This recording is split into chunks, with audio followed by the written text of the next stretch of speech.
Саламатсыздар ма? Бастайық. 8-ші нұсқа талдау. Кеттік ең бірінші сұрақтан. Логикалық функцияның мәнін табыңыз дейді. Біз біршама тақырыптарды негізі өтіп қойғанбыз, иә? Логикалық функцияның мәнін табу қажет. Қалай табамыз? Кім айтады? Неден бастаймыз өзі? Бұл не өзі? Не болып отыр?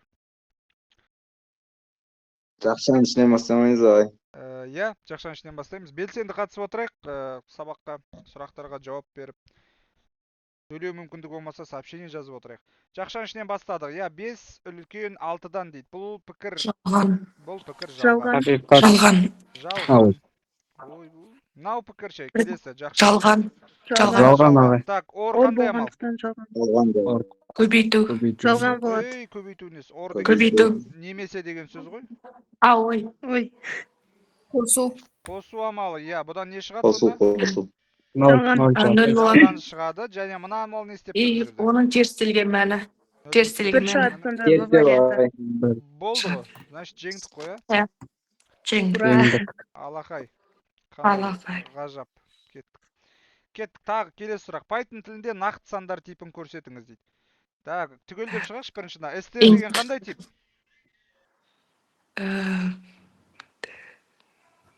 Int болады. Қандай еді? Жол, иә? Жолдық тип. Integer. Яғни мәтін. Так, integer деген не деген сөз еді? Сан. Мәтіннің басында қойылады. Басында қойылатын сөз ғой. Басында қойылады демейді бұны. Бұны бүтін сандық тип дейді. Integer деген бүтін сан. А бізден бүтін сан сұрап тұр ма? Жоқ. Нақты Нақты сан сұрап. 0,5 деген нақты сан. Float. Так, float деген значит нақты, иә? Иә. Нақты немесе жылжымалы нүктелі, иә? Жылжымалы нүктелі. Мәссаған ұзақ сөз екен, нүкте слайын. А bool деген қандай тип? Кім айтады? Білеміз бе? Бүтін сан. Жоқ. Bool, мәссаған қандай? Бұл boolean ғой енді. True false. True false дұрыс айтасың, иә. True false. True немесе false. Яғни ақиқат жалған деректер типін көрсететін bool екен бізде. Жақсы, бар қайсысын талдадық. Дұрыс жауабы сонымен бізде float болды. Жеңдік қой. Оңай екен, вообще. Бәріміз жеңдік. Так, мәссаған. Мынау өрнектің мәнін тап дейді. Мынаны айтамыз енді. Мынау екілік санау жүйесіне, мынау екілік санау жүйесіне. Оны айыру керек бір-бірінен, азайту керек. Ол қалай болмақ сонда? Ондық санау жүйесіне аударып аламыз ба? Иә, ондық санау жүйесіне аударып аламыз. Бірақ негізінде тікелей айналдыруға да болады. Тікелей, то есть азайтуға. Бірақ оның негізі әңгімесі сәл көптеу. Ол жерде сәл ми ашитын жаттау керек ережелерді, иә. Мысалы, 100-ден бірді азайтса, 10-нан бірді азайтса не болатындығын. Сол себептен де басымызды ауыртпай айналдыра саған негізі жылдам болады. Жылдам болады деп айтамайым. Точно болады. Точно шатаспаймыз. Так, енді бұны қалай айналдырамыз ондық санау жүйесіне?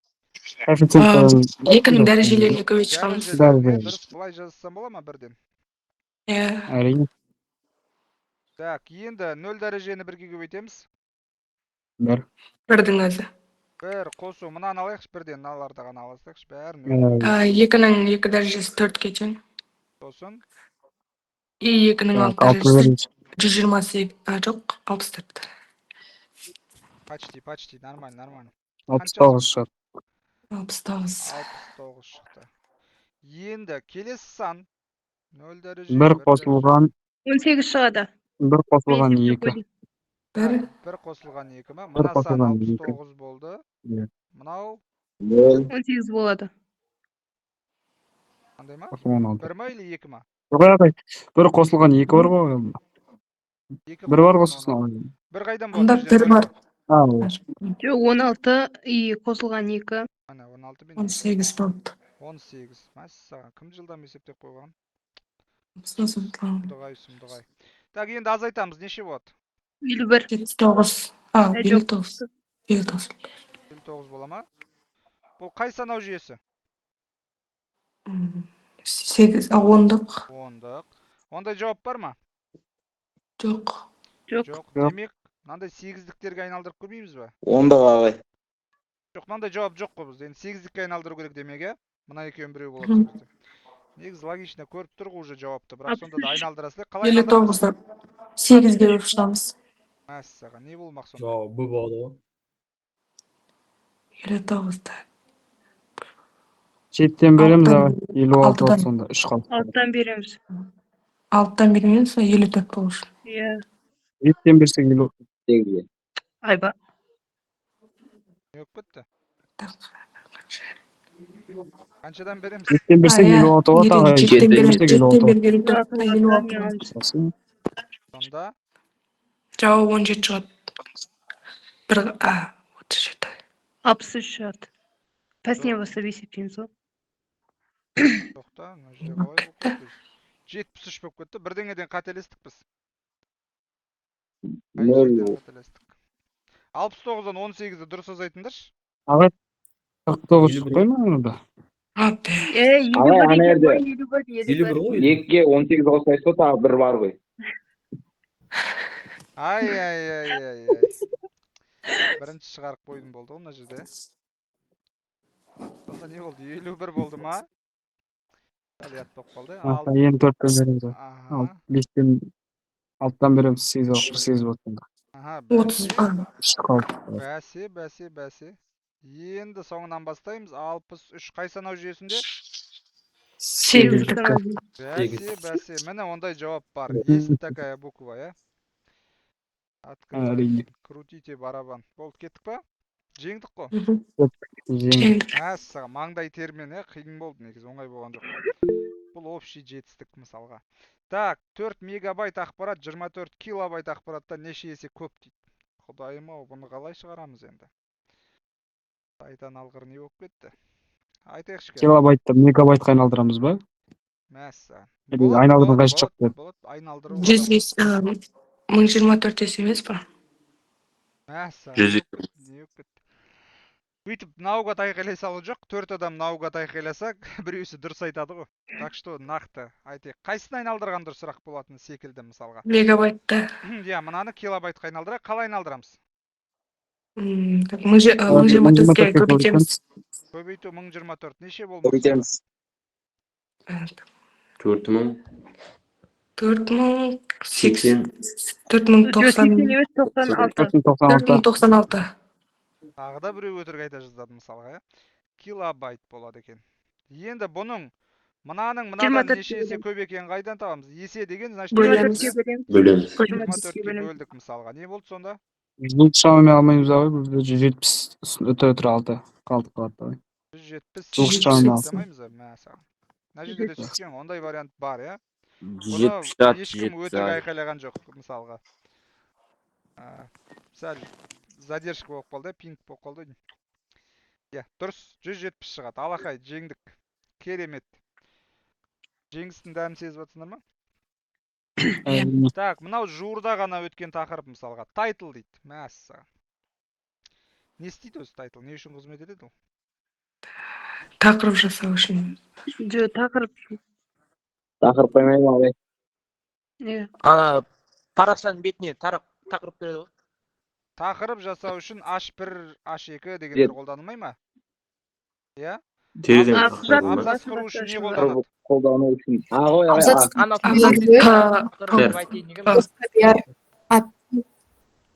Терезенің Ой, тақырыбын ой. енгізу үшін. Болады Айтыл. терезе. Терезенің тақырыбы. А, болады. Дұрыс айтасыңдар. Жеңдік қой. Жеңдік. Бірінен соң бірін жеңіп келе жатырық қой что-то. Так, бір жерге келіп Өзің қосқа жасынсың. құлайды. Бірақ жа есептей алмай қалған ұят болды. Так, ақпаратты кіші өлшем бірлігінен үлкен өлшем бірлігіне аудару кезінде қандай амал қолданады? Кішіден бөлу. Бөлу. Кішіден үлкенге бөлу. Себебі ол кезде ол сан азаяды. Мысалы, 1024 байтты килобайтқа айналдыру кезде 1024-ке. бұл бір болып азайып қалады. Значит, ол кезде бөлеміз, иә, болды ғой. Оңай емес па, мысалға. Болды, басқа. Ал үлкеннен Енді. кішісіне айналдыру кезінде Көбейтеміз. Көбейту. өте жақсы. Көбейту. Ондайды біледі екенбіз. Так, көбейту кестесін бірақ. Так, select дейді, звездочка дейді, from дейді, customer сұраныстағы. Мынау жұлдызша не істеп тұр дейді. Бұл тақырыпқа жете қоймадық енді, өкінішке орай, бірақ білуіміз керек. Кестенің барлық атрибуттарын. SQL-дың несі емес пе бұл? Кестенің атын не қылады? Не Жоқ. қылады екен, құдайым ау. Жоқ, кестенің барлық атрибуттары емес па? Не қылады? Сығылады. Кестенің барлық атрибуттары. Енді, мына негізі select блогынан кейін не жазылатын еді? Сұраныс нәтижесінде шығатын өріс аты немесе үтір арқылы бірнеше өрістердің аты шығатын. Бірақ егер барлық өрістерді көргіміз келсе, біз жұлдызша қояды екенбіз. Жұлдызша бізде барлық өрістерді сұраныс нәтижесінде көрсетеді. Керемет. Жеңдік. Ғажап. Ура! Алақай. Кеттік. Шынайы эмоциялар болды. Так, желідегі барлық компьютерлердің орталық компьютерге немесе концентратор құрылғысына жалғану желілік топология түрі дейді. Жұлдызша. Жұлдызша. Жұлдызша. Сурет сап үлгермей қалдым орыс. Ойбай, жылдамдатайық. Жұлдызша. Мә саған. Мынау ма сонда ортадағы? Иә. Не ол мынау ортада тұрған? Концентратор. Или коннектор. Сондай Концентратор. салдыңдар. Коммутатор. Сразу біліп қойдыңдар ма? Концентратор. Күшті салам я концентраторды. Мынау қандай құрылғы? Концентратор. Коммутатор. Бұл жол мен маршрутизатор салдым. Ой, сендерде. Ажырата алмайды екенсіңдер ғой. Так, сонда бұл жұлдыз. Так, болды. Жеңдік. Бітті. Түк те қиындығы жоқ екен оны. Ұбт деген осындай ма не? Так, алфавиттік қуаттылығы дейді. Мәс. Мәтін ақпарат көлемі. Өтірік айтасың. Өтірік айқайлай беру жоқ. Жоқ. Ойланайық кән. Алфавитті символдар саны. Алфавитте символдар. Ойланып айтты ғой, үш адам бірдей өтірік айта салуы мүмкін емес еді.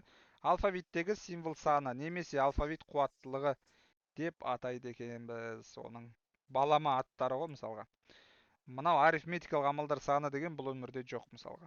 Так, бізде мынандай формула бар. N тең 2-нің I дәрежесі дейді. Нау тең I тең как көбейтілген X. I дейді. Ол мынау жағдайда ол. Бұлай жазылған жағдайда ол I тең как көбейтілген X болады.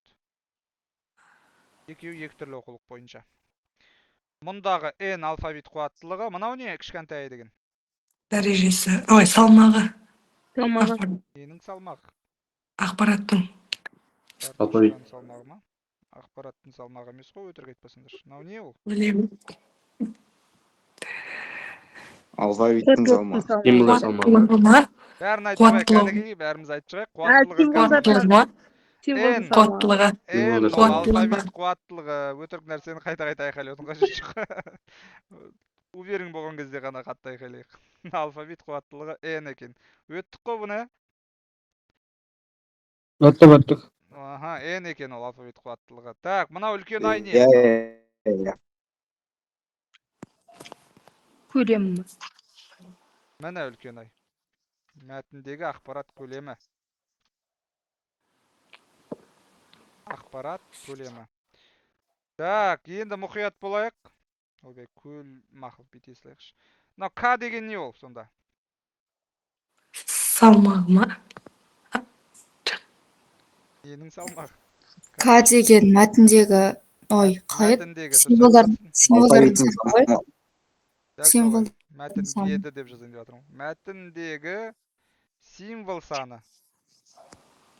Осыны көбісі шатастырады. Мына К мәтіндегі символ саны, N алфавиттегі символ саны. Осы екеуін қатты шатастырады. Менде не деген қаңтарда Обязательно. анау I тең как көбейтілген X дегенде I-дың несі атқаратын қызметі деп. Соны қазір қайттан сұрап тұрмын. Бір қателікті екінші рет жасамаңдар. Екінші жол басқа қателік жасаңдар. Новый қателіктер жасаңдар. Разнообразие болсын. Так, сонда не болды мынау I деген? Ал, қаңтарда кепті Сымбатқа. Сымбат содан кейін үйге келе сап кітапты ашып беріп, тауып алып оқыған шығар сон. Алфавиттің символдар салмағы ма? Символдар салмағы. Бір символдың көлемі, неге соны таба алмай жатырық? Бір символ көлемі. Бір символ салмағы. Өзі сол ғана қалған жоқ па? Мынау N деген алфавиттің қуаттылығы. Мысалы алфавитте 256 символ болса, демек бір символдың салмағы бізде не болады? 8 8 өлшем бірлік бит. бит. Ой, молодец, бит. Міне. Мынау деген ASCII емес па? ASCII-де айтақ бір символ 8 бит емес па? Солай да тауып алуға болады емес па, мысалға. Болды ма, жеңдік па? Жеңдік. Символдардың салмағы. Мынау не болды сонда? Мынаны қандай әріппен белгілеймін ал? Д-ны айтыңдаршы. Енмен. X-пен. Я Енмен. Кіші I ма? X Кіші немесе I. кіші I екеуі бірдей негізі. X пен кіші I екеуі тең. Ол екеуі не ғой этот? Мынау бір кітапта просто былай жазған, екіншісінде былай жазған. Олай болып тұрады өмірде. Сұрақ бар ма? Жоқ. Осыны мұқият жаттап алайық. Бұл маңызды тараулардың бірі. Хартли, ақпарат өлшем бірлігі, санау жүйелер, логикалық операциялар. Солардан общий алғанда әр нұсқада 10 сұрақ болады. Ойлап қараңызшы. Страшно, о, страшно. Кеттік ары қарай. Ондық санау жүйесіндегі 65-ті екілікке айналдыр дейді. Не істейміз? 65-ті 2-ге бөліп шығамыз. Аха, айтып беріңдер ал. Шын бөлейікші осы жол. 65. Так, 32 ден келеді. Бір қалды. 64. Аха, дұрыс айтасыңдар. 32 16-дан келеді. Қалдықсыз. 32 болады. Қалдықсыз. 16 8-ден келеді. 0. 16 8 2-ден келеді. 4. Очень Да, доканға вариант қалдықсыз. бар. Да. 2 0, Да, вариант бар. 0. Сонда 1, 1, 2, 3, 4, 5, 0. Да. 1, 2. Д ма сонда? Жоқ. С. Д-да 4 ақ 0 ғой мысалға. С. Болды, жеңдік қой. Шатасу өте оңай, 1-0-ден мысалы қателесіп кеттің, бітті. Ол кешірілмейді уж. Минус 1 балл қарап тұрсаң, табан астында. Плюс 1 балл алатын жерден минус 1 балл. Оңай екен, мәссаған. Түк қызық емес қой мынау деген. Кеттік. Деректер қорында өсу ретімен сұрыптау. Оны білетін бедік. Подсказка көрейін ба, подсказка? А вариант бола ма? Группай Десіп болмайды. сұрыптамайды. Орда Именно бай. екі ақ Орса, варианттың да? ішінен қатесін қалай тауып алдыңдар? Десіп. Кеме ретімен. Екі ақ вариант. Именно қатесін қалай таңдадың? А болады. А, Ол вот өсу это. ретімен дұрыс айтасыңдар, осы болады. Аскендинг өсу реті. Аскендинг деген сөз бар ғой бізде, өзіміздің ана тілімізде ағылшынша, бар ма? Ашыр. Аскендинг деген ол Болады. өсу ретімен деген сөз ғой сонда. Міне. Так, болды ғой, кеттік па? Кеттік. Кеттік. Кері байланыс берейік, осында отырып па, біреулер ұйықтап қалған жоқ па? Адам көп, мені кім қарап жатыр деп ұйықтап қалатындар бар ғой. Ой, кім байқайды дейсің деп. Аха. Так, бір адам әлі кері байланыс берген жоқ. Кеттік. Bir adam жүреміз. Жарайды, кете берейікші. Логикалық өрнектің мәні қандай дейді? Мынау не болды сонда? Қалай істейміз бұны? Бірінші 1 мен 1-дің көбейтіндісі 1, қосындысы 1 болады. Дұрыс айтасың. 0-дің терістелген мәнмен 0, 0, 1-дің қосылғаны 1 болады. Да, вариант. 2-дің көбейтіндісі 1 болады. 1 болды. Болды ғой. Қызық екен, ана. Сондай шытырман есеп екен. Жарайды, кеттік па алдыға қарай? Немесе жалғау. Қазір так, тоқтаңдар. Өтірік Көбейту. айқайлау жоқ. Өтірік айқайлау жоқ. Қосу. Көбейту. Қосу, ағай. Көбейту. Тыныш, Көбейту. енді былай сонда. Мынау, энд қазір бірдеңе сұрақ көрейінші мысалы. Мынау қандай амалдар? Конъюнкция. Көбейту. Онда міне немесе деген энд па не? Немесенің Көбейту. ағылшыншасы? Қосу, ағай. Қосу. Және Немесенікі or ағылшынша, жаттап алайық. Or деген немесе, and деген және деп аударылады. Сонда, қарап тұрсақ. Немесе болады екен. Және болады екен. Оны оңай шатаспай жаттап алудың жолын айтайын ба? Біз енді ол білеміз ғой. Көбейту. Көбейту және одан да бөлек. Endтерді жаттап алу үшін қайсысы және, қайсысы немесе екен. Мысалы, мынау бізде мынау қосу амалы ғой. Бұл да ақиқат болу үшін біріншісі ақиқат болу керек. немесе екіншісі ақиқат болса жеткілікті. Ал көбейтуде екеуі де ақиқат болу керек емес па? Иә? Иә. Міне, ол ақиқат болу үшін Иә. біріншісі және екіншісі де ақиқат болу керек. Бірінші және екіншісі ақиқат болған жағдайда ғана ақиқат. Сол кезде біз жаттап аламыз, көбейту деген ол және, қосу деген ол немесе. Есімізге түсірсек, асықпай ойлансақ, біз жеңеміз. Сонда қазіргі жауап бөлу екен.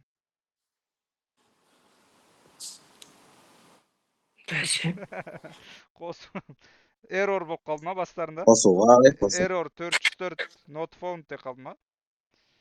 Так, болады ондай. Динозавр бейт, секіріп жүгір жүрма. Так, программа нәтижесі. А тең 0 дейді, мәссаған. Егер дейді нау. Так, мына жердегі шарттың атын кім айтады? Бірінші болып Кірістірілген ба? Жоқ, кірістірілген деген Ой, тармақталған. Жауап керек емес, Айдын бізге мынаны ат.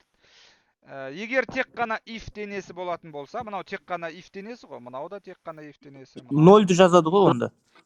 Жоқ, былай. Бұл жерде мынау шарттың аты толық емес шарт деп аталады.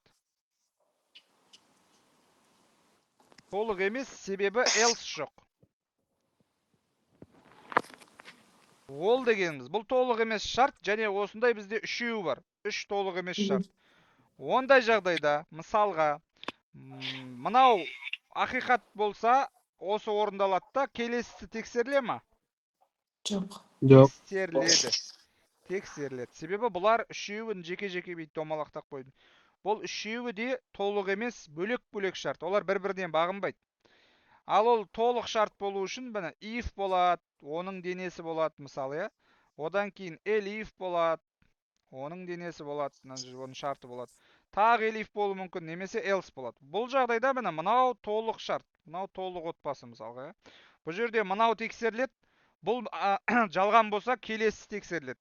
Бұл жалған болса else орындалады. Немесе, егер осының ішінен if бірінші орындалып қойса, мына екеуі тексерілмей қалады. Бұл толық және де бұл күрделі шарт деп аталады негізінде. Ал толық шарт ол if пен else болса. Elif қосылып кетсе, ол күрделі болып аталады. Күрделі шарттың денесінде барлық шарттардың ішінен біреуі ғана орындалады. Ал мынау толық емес шарт, бұл өзі жеке дара, ол мыналарға бағынбайды. Значит, бұл жерде енді қазіргі жағдайда енді көріп тұрық өзіміз варианттан біреуі ғана орындалатынын. Бірақ егер де бұл жерде екеуі ақиқат болғанда, ол екеуі де орындала беретін еді. Бұлар бір-біріне бағынбайды. Түсіндік пе? Иә. Саған жауабы? 0. Болды.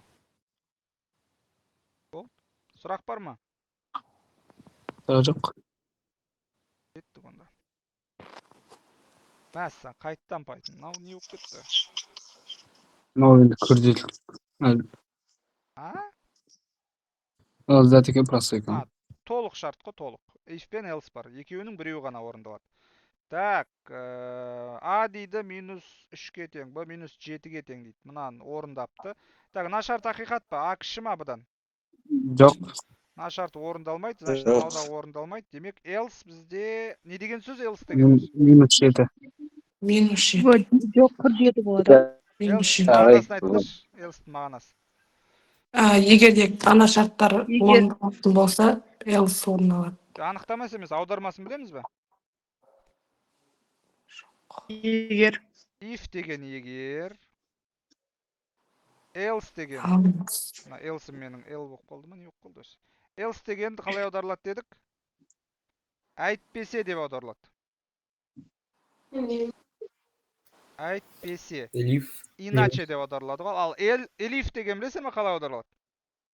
Немесе Егер әйтпесе ма? Else-тің қосындысы емес па? Дұрыс айтасың. Ол деген else плюс if-тің қосындысыдан шығатын мынаны алады. L алады да, надан if алады. Сонда ол if болады. Мінекей бұның шығу тарихы. Сонда бұл қалай болады? Әйтпеседен басталып тұр ғой мына. Әйтпесе егер деген сөз ғой. Иначе если. Мәссаған. Қызық болды ғой мынау деген. Жеңдік па? Жеңдік. Бұны білу керек. Мына сөзді мағынасы бар деп ойлап қалмаңдар бұны. Бұл деген әшейін екі сөз жабыстырып қойған ғой. Қысқартылған сөз екен. Алақай. Керемет. Жылжи аламыз ба алдыға? Иә. Кері Иә. байланыс берейік. Тірі екенімізді білдірейік бір. Аха, жақсы, мәссаған. Интернетке кіретін әрбір компьютердің 4 блоктан тұратын өз адресі.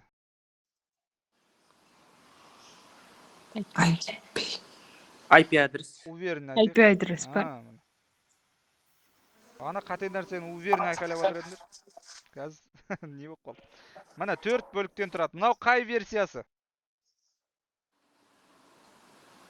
IP адрес. Қай версиясы? Версиялар бар ғой. V6. V4. Наугат белгілеуден жолдарын болмайтын сияқты. Сендер оқу керексіңдер. Сендердің жота наугаттарың болмай жатыр. Жақсылап қажырлы еңбек керек негізі. Біреулер осы кейбір жұрттың балалары өтірік бірдеңе айтасы дұрыс болып шығады аха. Наугат белгілесе. Сендерге жота жолдарың болмай жатыр. Так, енді бұл IPv4 4 бөліктен тұрады екен. Енді сұрақ, мұқият, өтірік айқайлау жоқ. V6 неше бөліктен тұрады? 6. Өтірікші. Ойлан. 8 ба? Айттым ғой, бөліктен. наугат сендерге болмайды. Ол өз бөлек адамдар болады өзі наугат. 8 бөліктен ба? 8 бөліктен, дұрыс айтасың. Асия ма айтқан? Асия 8 бөліктен тұрады. Так, бұл IPv4 бізде екілік санау жүйесінің 8 символынан тұрады әр бөлігі. Иә? Ол демек мынандай диапазонда. Мына санамаспын ғой мен. 5, 6, 7, 8-ден 1, 2, 3, 4, 5, 6, 7, 8. Әр бөлігі осындай диапазонда. Демек ол 0-ден қандай санға дейін ондық санау жүйесіндегі? Екілік. 255-ке дейін. Мынау деген 255 деген сан. Ал V6 ше қай санау жүйесінде? Бұны білу керек. Бұл маңызды. 16-лық санау жүйесінде емес. Дұрыс айтасың. Қанша символдан тұрады? 16 символ. Әр бөлігі. Қанша символдан тұрады? 6 бөліктен. Қос нүктемен бөлінеді. Міне 4 символдан тұрады мысалы.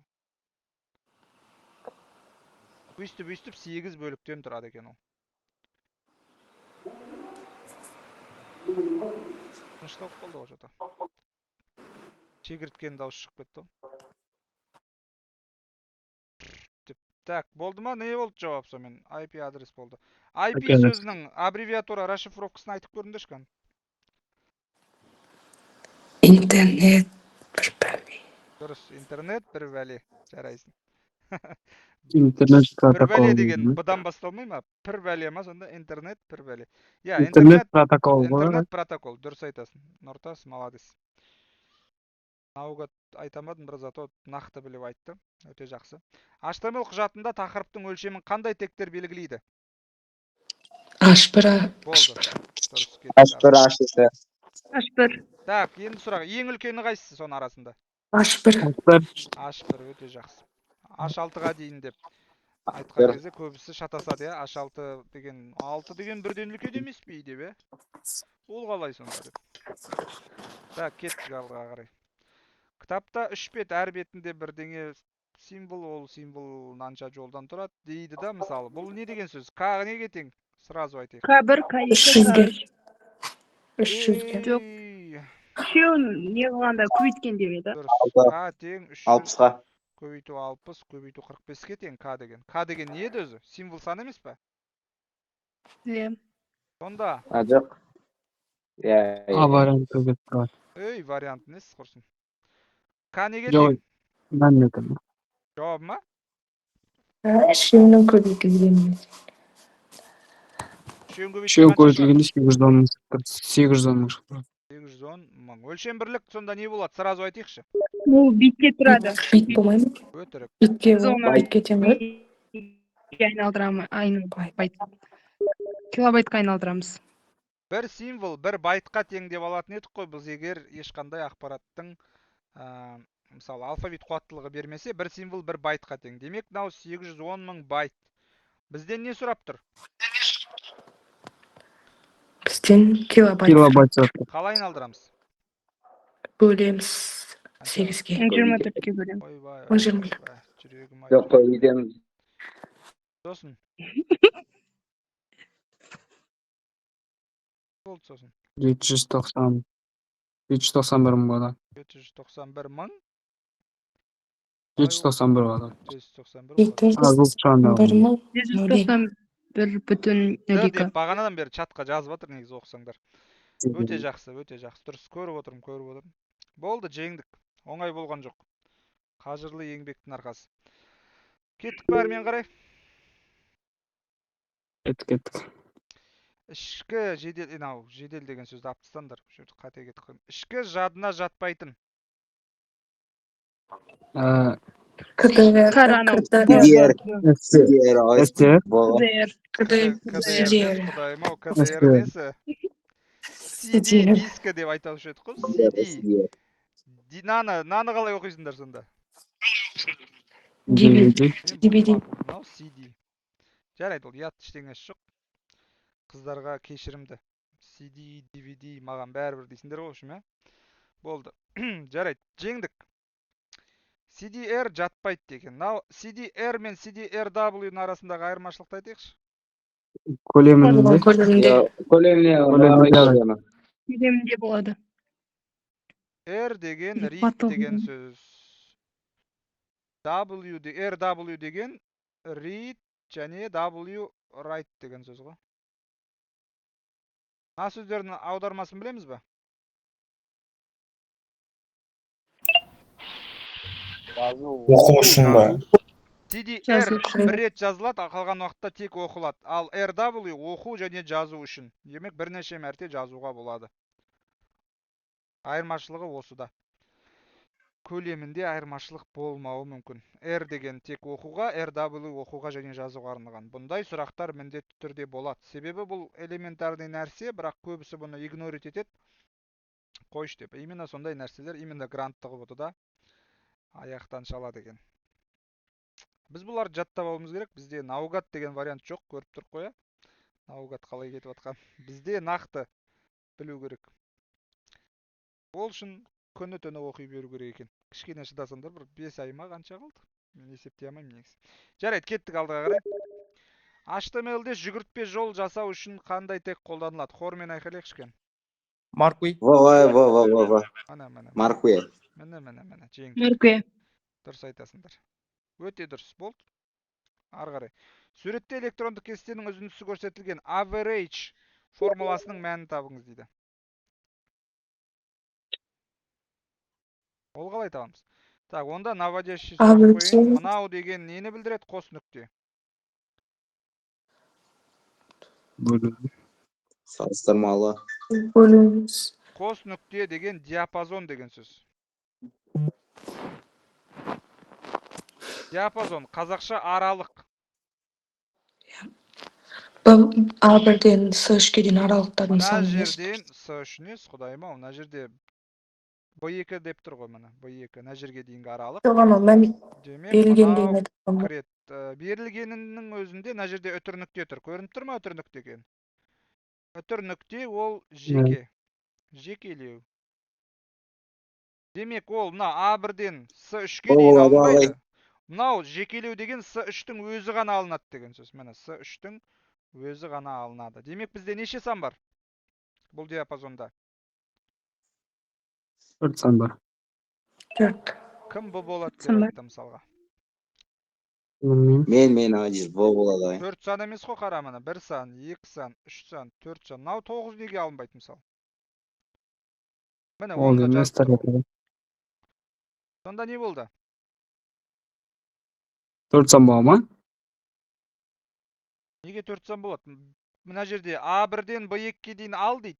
Сосын дейді. S3-ті де ал дейді ғой. 5 сан болған жоқ па? Жоқ. Неге жоқ? Міне ғой міне.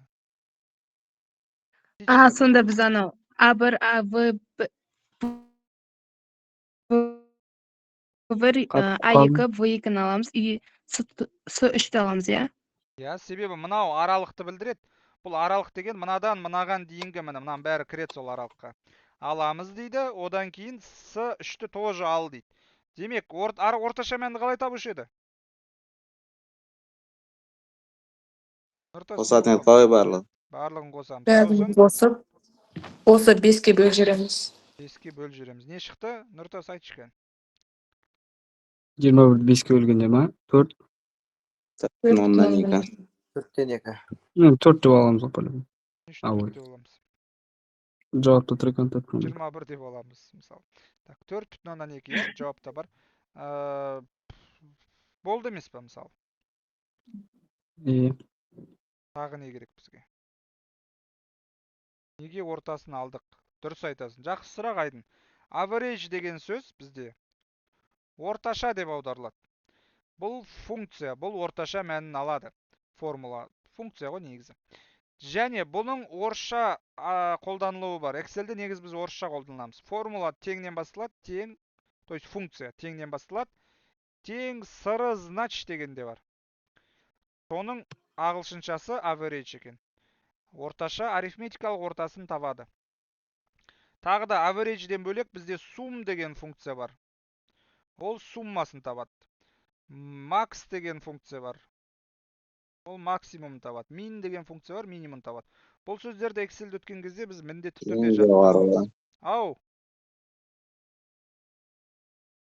Ау, заңғар не дейсің? Ешнәрсе. Болды ғой, жеңдік қой. Сұрақ бар ма? Сұрақ жоқ. Так, 8-дік санау жүйесіндегі Жоқ. мына санды дейді. 10-дыққа айналдыр дейді. Не істемекпіз сонда біз? 10-ға бөліп Көбейтеміз ай. Көбейтеміз онда. Дәреже. Мына қалай резко ауысып кетті. Біреу қазір ғана бөлеміз деп жатыр. Өте жақсы. Білмей қалдық. Өте жақсы. Так, 8-дің 0 дәрежесі.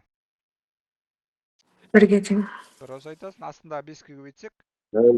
5. Саған 0 деп кім айтты? 5 болады. Ранг па бұл? Так, дальше. 8. 64.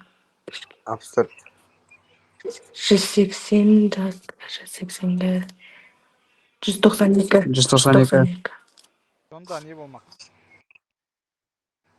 205. 205. Б варианты. Санау жүйесі? 10 санау жүйесі. Болды ғой. Басқа не керек бізге мысалы? Жеңіс па? Болды, жеңіс. Жеңдік, алақай. Алақай. Жетістік. Так, мынау не? N деген бағана 1040 сағат айттық бұны. Алфавит паттылығы. Бәрекелді, өте жақсы. Әдейі андай қателесіп қаламыз ау деп үндемей отырып қалу бар ма еді? Так, өте осторожно отырдық, жақсы. Ары қарай. Санау жүйесінің түрлері. Негізі қате жауап айтқан түкте ұят емес негізі. Білмеген вообще ұят Позициялық емес. и Позициялық және позициялық емес. Хорошо, позициялық емеске қай санау жүйесі жатады? Рим цифрлар жатады. Дұрыс айтасың. Ин цифрлары ағай. Не үшін екен білесіз ғой? олардың орны ауыспайды еді. Өз нелеріне орын, позициясына жауап береді. Мынау ма? Наоборот, позиция Жоқ, маңызды емес. бұл емес. Позициясына жауап Бұл бермейді. емес. Аха, Анау 10 қосу, 10 қосу, араб 5 цифрлар. қосу, 1. Арабы несі құдайым ау?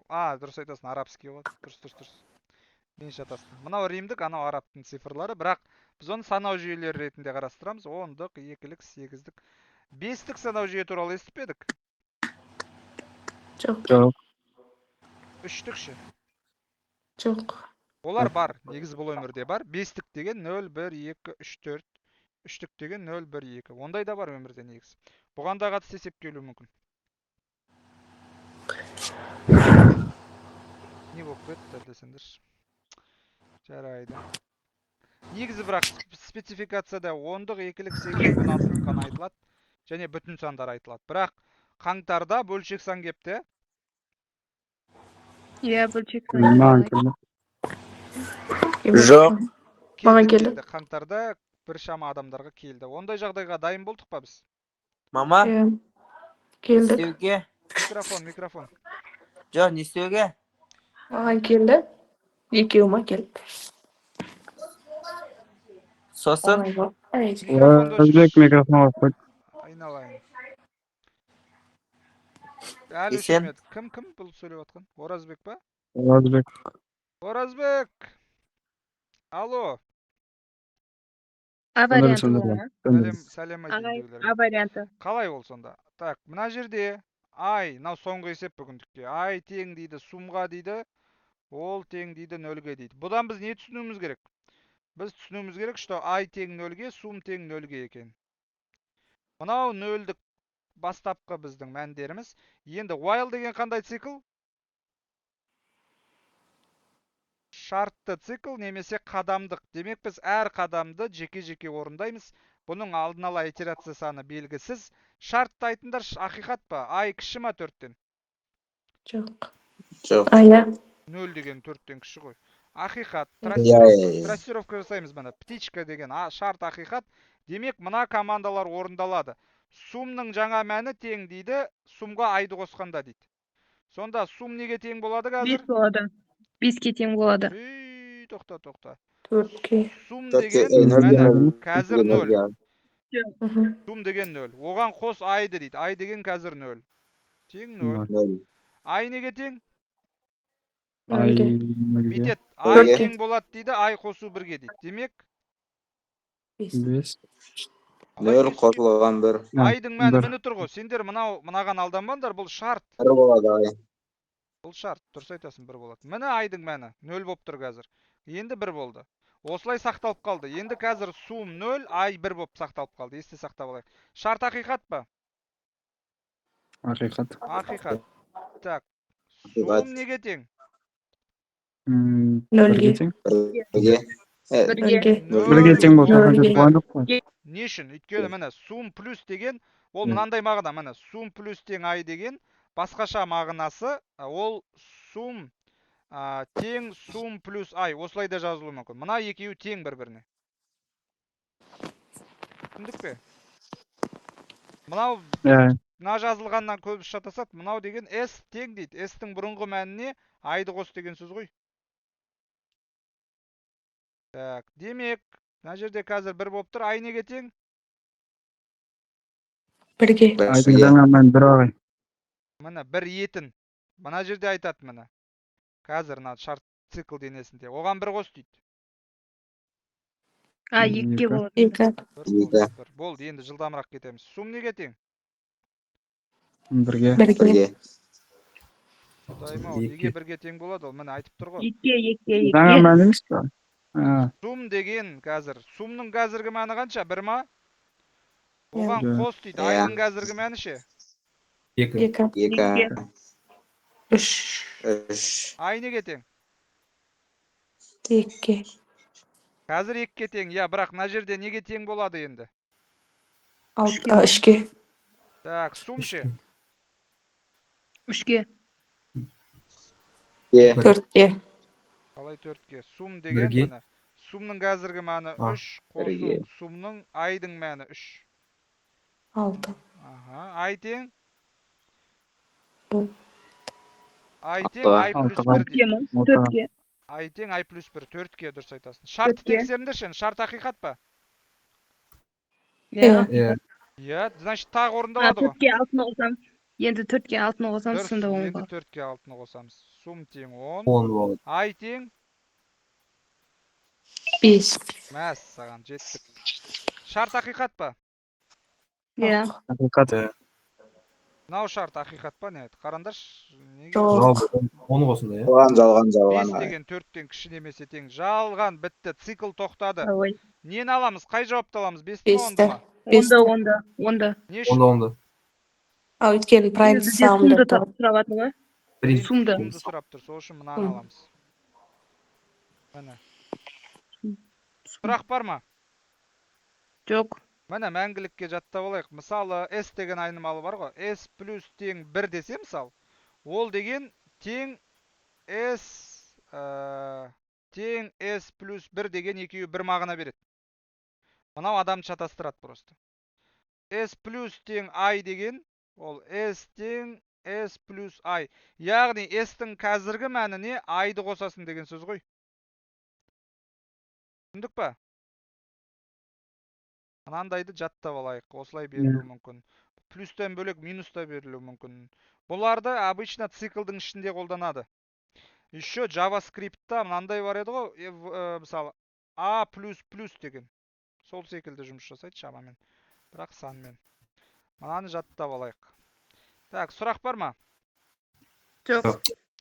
Так, бүгінге аяқтадық. Так, 25-ші сұраққа келіп тоқтадық. Ешкімде сұрақ жоқ болса, сау болыңдар, сабақ аяқталды.